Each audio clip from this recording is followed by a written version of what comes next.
Hello Internet! It's been a long time since we've done one of these, but with the man, the myth, the legend back on the director's chair, you just knew I'd have something to say. The odd thing is though, this wasn't Paul's movie to start, at least according to what I read. The early production stages apparently had Jeffrey Hornaday directing. That makes a lot of sense when you think about the Teen Beach-like choreography and the Geek Charming-like talking to the audience that still found its way into this movie. Jeff was still involved with the project as the choreographer, but at some point, Paul came around to shoot the thing.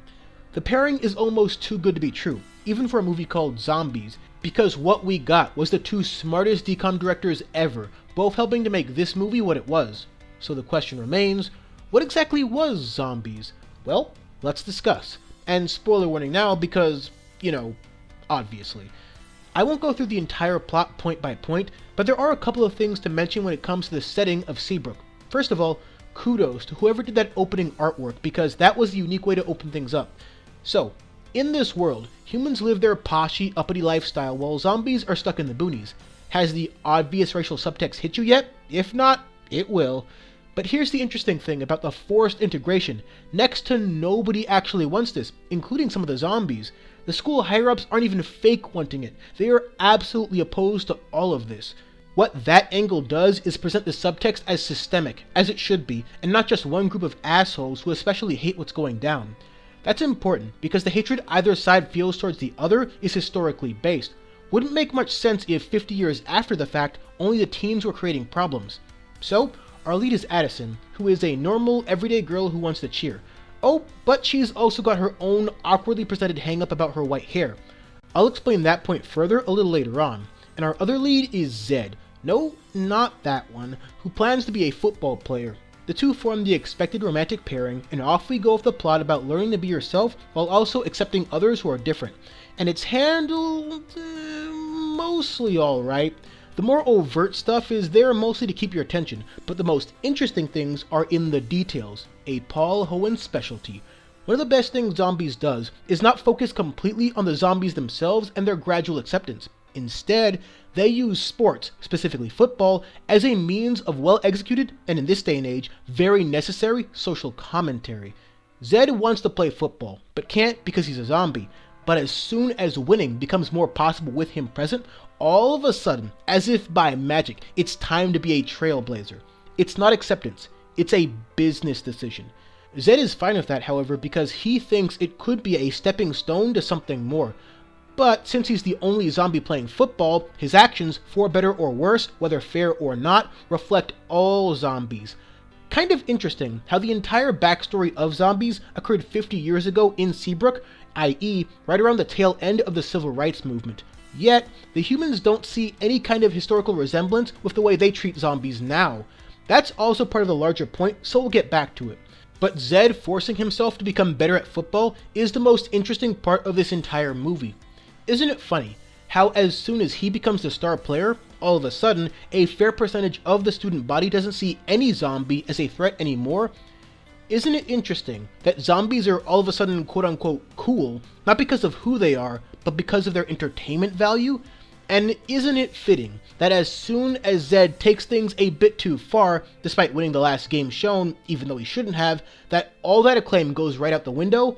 The foundation was always an unstable one, built on reputation, not a deeper, more nuanced understanding, so of course it was going to topple with one gust of wind. And Addison says it best when she rightfully chews out the people. They turned him into their little zombie show, under the guise of equality. The pressure to be a perfect zombie icon then causes Zed to take zombie steroids, which ended up having a similar effect to regular steroids. Any sport was only ever going to be a single step at best, not the whole staircase, and it forces us to ask if the illusion of progress that directly springs from it was better or worse than no progress at all.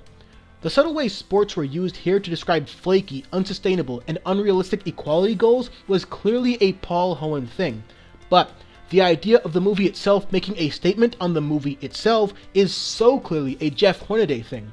Notice that Addison describes herself as normal, to which any of us would ask, by what absurd beauty standard is a girl that looks like that considered normal? Well, in this movie, that's exactly the case, and to really hammer the point home, almost everything and everyone in Seabrook is over the top aesthetically, emphasizing conformity. They don't have any discernible issue with race or difference until zombies come around, and that actually supports the equality narrative, because in society's history, there's always some group that gets villainized and or victimized by other groups for being surface level different. Usually it's historically rooted, as is the case here. But oddly enough, we always seem to run into the same issues when something else different is shown to us down the line. Then we repeat the cycle. We get over our damn selves, accept people as people, assuming they aren't actually doing terrible things, and move on. So while Seabrook is perfectly accepting of certain cheerleaders that are breaking down barriers for both race and gender, because honestly, how many times have you seen a male cheer captain? Zombies are the next thing up. It's simply their turn. As far as details go, those are some pretty good ones. However, I don't think Addison's secret hair was a good detail at all. It's poorly structured compared to the rest of the story, and doesn't really come with any consequences.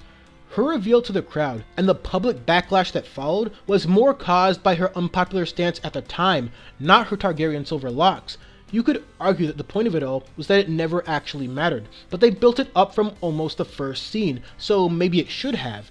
Maybe the reason she's striving so hard to fit into one particular culture, but is still fascinated by, as well as easily accepting of, the other side's culture is because she belongs to both cultures.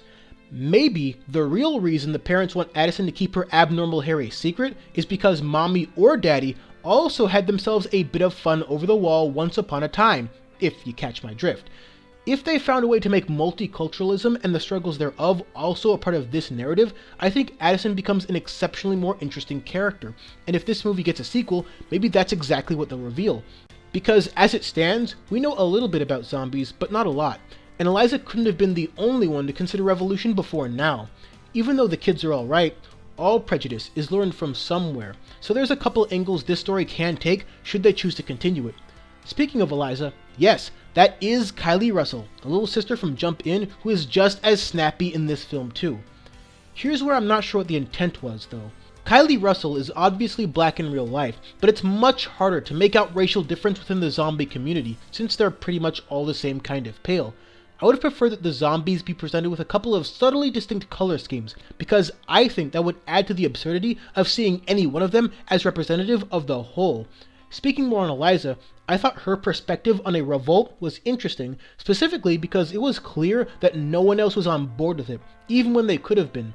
Every other main zombie seems to understand that responding with violence would push them all backwards, especially since they shouldn't punish the whole for what 4 extra conservative cheerleaders did. That would make them the regressive ones. I think Eliza was a necessary character, because even when Addison is clearly presented as non-threatening, Eliza still treats her as such initially. And by stopping Eliza's sabotage, the movie makes it exceptionally clear that just because the zombie population is the one under siege now, doesn't mean that Eliza's perspective on humanity is any less offensive than Bucky's zombie hang-ups. After all, coming together can only really happen if both sides meet somewhere in the middle. Otherwise, you get the large-scale version of Zed and the football situation. And yes, that also applies to the fact that zombies and humans came together through cheer. It helps, but the movie smartly ends with humans traveling to the other side to better understand their walled-off neighbors, because that's the whole point. That's the true end goal. That's how true change, true understanding happens, through dialogue and conversation. Speaking of characters, did anyone else get a really creepy incestuous vibe from Bucky, or was that just me?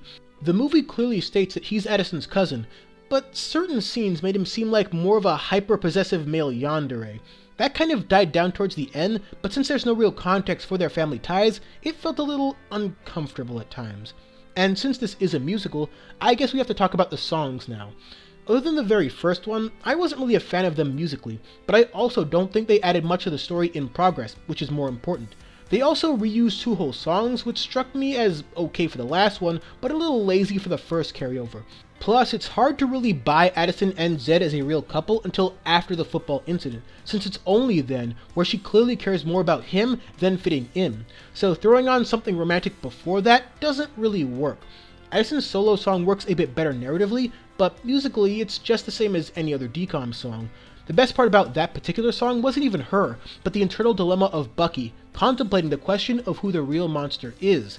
The choreography was really good though, and if you've seen Teen Beach, you can tell that Jeff Hornaday's personal vision as a choreographer was all over this movie too. Very well done all around, especially with the zombie party scene. All in all, Zombies was a surprisingly alright DCOM. Lately, DCOMs have been getting a little better at working in the real stories underneath the surface, and Zombies is a good example of just that.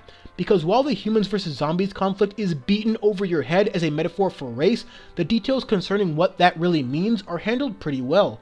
Other than warm bodies, there is not a lot of popular entertainment that treats zombies as potentially having their own culture. The best thing we've gotten on that end is the true ending of I Am Legend, where Will Smith's character realizes that maybe he shouldn't be trying to heal what happened to the world. No DCOM is going to be as insightful as that, but since zombies are literally just different kinds of humans, it's a wonder this angle isn't utilized more often. Unlike Descendants 2 though, I can't say that the music was well utilized here, and as a musical, that hurts its stock a bit, but I can say that there's plenty of things here to like, even on the surface level, and if you're willing to dig a little deeper than that, then you'll realize exactly why I call Paul the man, the myth, and the legend.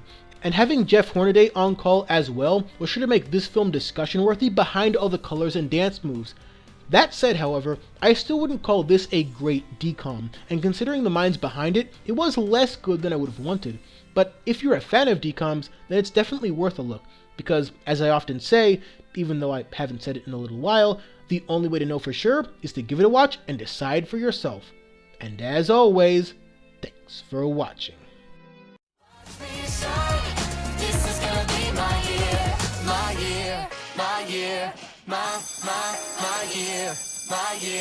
My year. This is gonna be my year.